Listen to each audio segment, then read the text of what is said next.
Greetings and salutations. It is I, Professor Macabro, here again to regale you with another review. Yes, indeed, a movie review.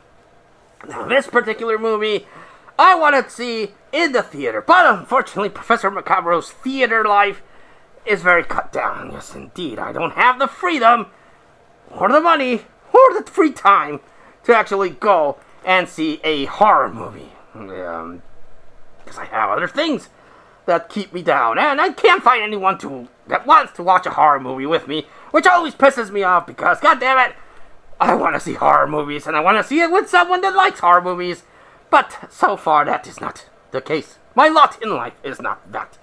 But no sob stories here, no, because I did also want to see this movie in physical media, but I have not been able to find a affordable copy of this movie, so eventually, it hit streaming, and I am sorry to say that's how I saw it.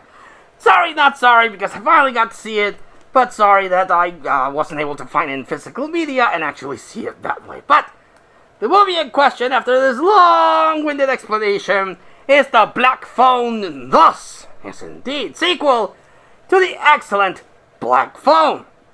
And I really like The Black Phone, yes indeed. I like the way that it mixes this really creepy human serial killer called the Grabber, and these ghosty phone calls from the titular Black Phone with previous victims of the Grabber calling this kid called Vinny, and Finny, and warning him like, hey, don't go up the stairs because the Grabber likes to play naughty boy and he's gonna get ya, and giving him tips how to survive while his sister is having premonitions and dreams about what's going on. So I really enjoyed how they mixed this real world threat of this person that abducts children, that does horrible things to them, and that you don't really know how much of the bad things he actually does to them, because he's kind of weird and shady, and they do imply some fucked up things, and the supernatural elements with the visions, the psychic powers, and the calls from the dead. And doing it all in like this late 70s, starting the 80s kind of vibe with Super 8 filming really good. And this was done by the team that did the Sinister series, which of course also had the retro-looking filming elements. So, big fan of The Black Phone. One of the big highlights last year's for the Halloween season is that I was able to find the Grabber mask at Walmart, hidden below the stand. So happy to get that, yes indeed. And I was really hyped about The Black Phone too. Even though I will admit it did seem kind of sus that they were giving him kind of like a Freddy Krueger type of vibe, with the Grabber appearing in the dreams of the sisters, of Finny's sister, Gwen. And I was like, well, I really like what you were doing with the other one. The supernatural elements were like an underline of the real life threat, and now you kind of took the supernatural elements too far. But I was all for it. I wanted to see it, and like I said, eventually I did see it, and I still like it. I still like the mood, the setting. And then it does seem like they took elements from your old pal Freddy Krueger, where the Grabber is appearing in people's dreams and is affecting the real world, like Freddy Krueger. Like he goes into Gwen's dream, and he lifts him up, cuts him up, burns him. So the extent of the Grabber's powers is on par now with Freddy Krueger. That's my only nitpick. I mean, the Grabber was very interesting on itself.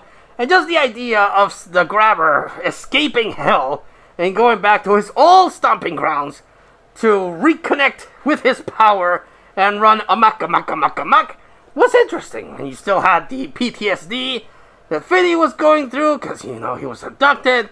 He went through all the ghost shit, and he killed the grabber, so he was, understandably going through some shit.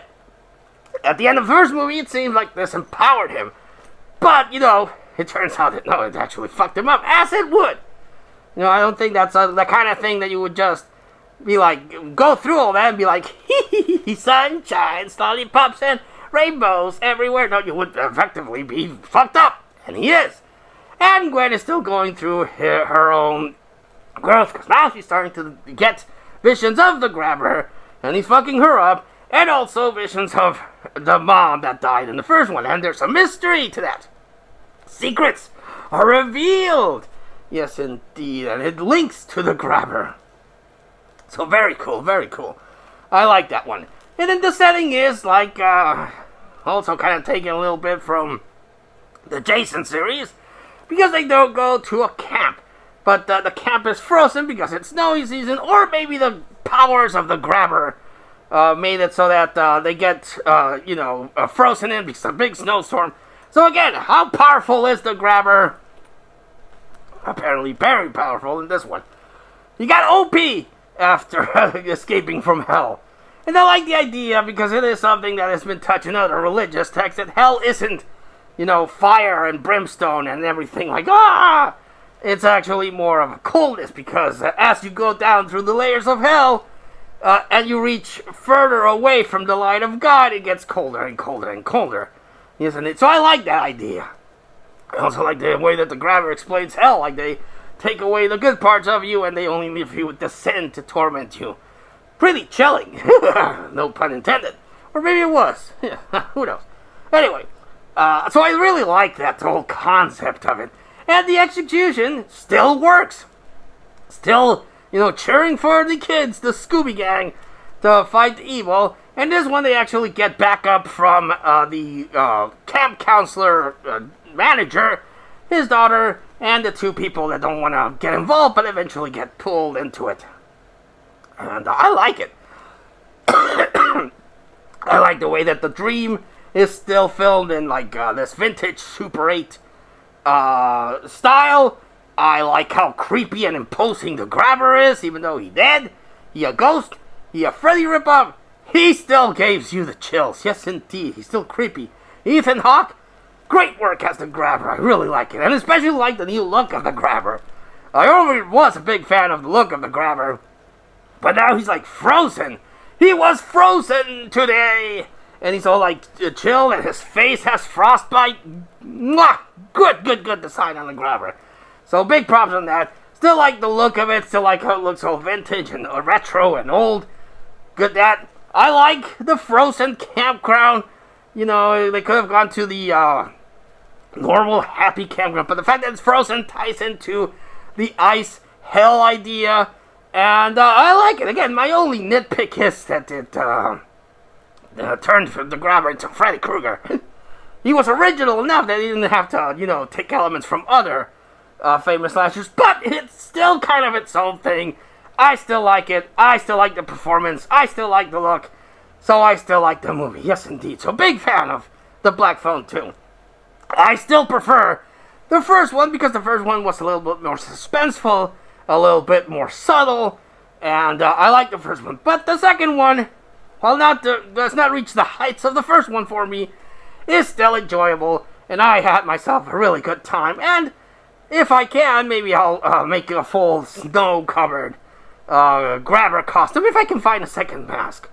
I would like to have an OG mask and then a grabber frozen mask, and, weather it and put ice things in it. I think that'd be cool, but I need to find another mask. Yes, indeed. But that will be a project for this Halloween season. Yes, indeed. Have you seen The Black Phone 2? Did you like it? Did you hate it? Let us know in the comments down below.